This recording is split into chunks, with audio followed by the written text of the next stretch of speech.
আগামী অর্থবছরের বাজেটে থাকতে পারে কালো টাকা সাদা করার সুযোগ। তবে সেই সুযোগ অতীতের মতো ঢালাওভাবে নয়।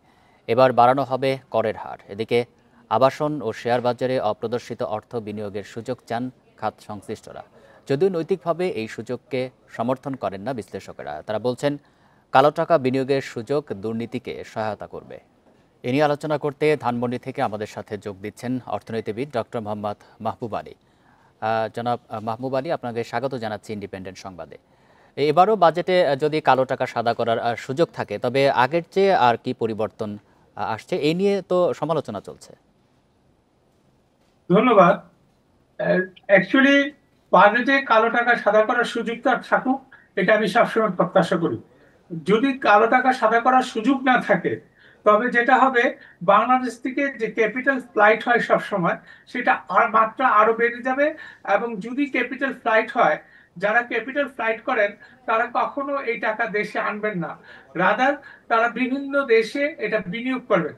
তার চেয়ে আমি মনে করি দক্ষিণ আফ্রিকার মডেল ফলো করে আমাদেরকে ট্রুথ কমিশন গঠন করতে হবে, এবং ট্রুথ কমিশনের মাধ্যমে এখানে আনএথিক্যাল প্র্যাকটিস যারা করবেন তাদেরকে ক্ষমা করার পাশাপাশি তারা যেন আর ভবিষ্যতে টাকা বিদেশে পাচার না করে সে ব্যাপারে যথেষ্টভাবে সতর্ক হতে হবে।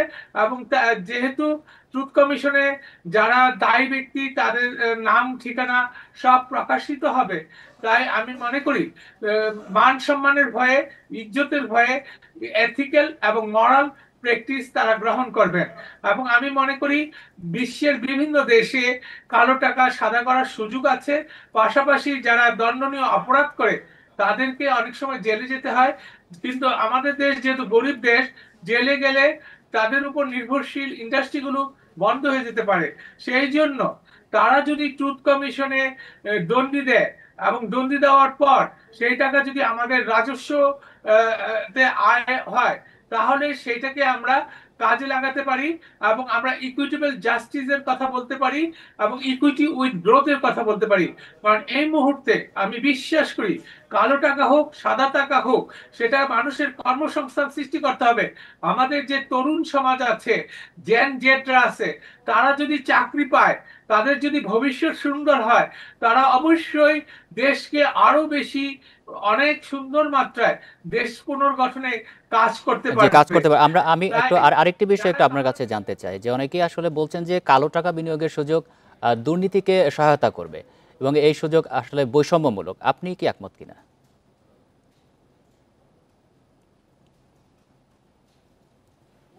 জি,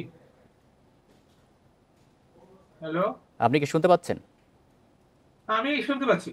যে অনেকেই আসলে সমালোচনা করছেন যে এটি আসলে দুর্নীতিকে উৎসাহ দিবে এবং এটি বৈষম্যমূলক। আপনি তাই মনে করেন কিনা? আমি মোটেই মনে করি না। কারণ আমি মনে করি না এই কারণে যে আমার টাকাটা তো বিদেশে চলে যাচ্ছে। টাকাটা যদি বিদেশে না যে দেশে থাকতো, তাহলে আমার ইন্ডাস্ট্রি হতো, তাহলে আমার এগ্রিকালচার সেক্টরে অ্যাগ্রো বেসড ইন্ডাস্ট্রি গুলো করে উঠতো, এবং আমার সিএমএসএমই, কটেজ মাইক্রো স্মল এবং মিডিয়াম এন্টারপ্রাইজ গুলো গড়ে উঠতো, তাহলে আমার কর্মসংস্থান হতো।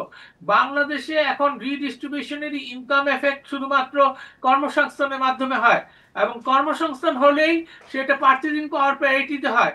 সেই জন্য কিছু নিয়ম কানুন করতে হবে, যাতে কালো টাকা সাদা করার পাশাপাশি এই সুযোগটা অব্যাহত রাখলে ব্যবসায়ীরা বা উদ্যোক্তারা বা আমলারা যারাই বিদেশে টাকা পাঠাবে তারা যেন ফেরত নিয়ে আসে। কারণ বিভিন্ন দেশে আমরা দেখছি যে টাকা পাঠানোর ফলে তারা এখন বিভিন্ন দেশে তাদের টাকা আটকে যাচ্ছে।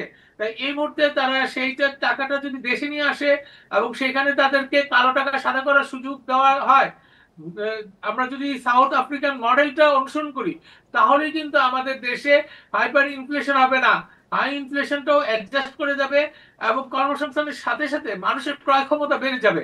যখন মানুষের ক্রয় ক্ষমতা বেড়ে যাবে, তখন মানুষ তাদের চাকরি নিশ্চয়তা পাবে। উদ্যোক্তা তৈরির ক্ষেত্রেও আমি মনে করি কালো টাকা সাদা করার সুযোগটা থাকলে আরো বেশি তৈরি হবে। কারণ উদ্যোক্তা করতে গেলে তার স্টার্ট আপ লাগবে, যে উদ্যোক্তা আপনি করতে গেলে পজিটিভ তাকে প্রভাবের সিড মানি কথাই লাগবে। বলছিলেন। আরেকটি বিষয় একটু জানাবেন, যে এই সুযোগ দেওয়ার পরও যে যে পরিমাণ, এর আগে আমরা দেখেছি যে সুযোগ দেওয়ার পরে যে পরিমাণ কালো টাকা সাদা হয়েছে তা খুবই নগণ্য। এ বিষয়ে কি বলবেন? খুব সুন্দর একটা কোশ্চেন করেছেন। কারণ কালো টাকার সুযোগ থাকলে মানুষ যে সবাই কালো টাকার সুযোগ সদ্ব্যবহার করে এটা ঠিক না। কারণ অনেকেই এই টাকাটা ফাঁকি দিতে চায়। কিন্তু বৈশ্বিকভাবে এখন যে মানি লন্ডারিং কে আটকানো হচ্ছে, গ্লোবাল টেররিজমের সাথে মানি লন্ডারিং যুক্ত হয়ে যাচ্ছে।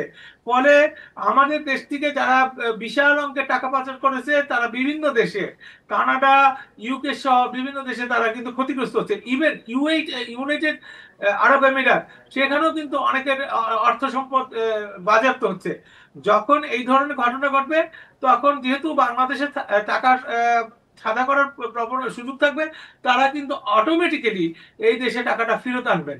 কিন্তু যদি আমরা জি, কালো যে টাকা আমরাও সাদা সেটাই করার সুযোগ প্রত্যাশা না করি দিই, যে উদ্দেশ্যে এই কালো টাকা সাদা করার সুযোগ দেওয়া হচ্ছে সেটি সফল হোক। আপনাকে অসংখ্য ধন্যবাদ দিচ্ছি এতক্ষণ আমাদের সাথে থাকার জন্য।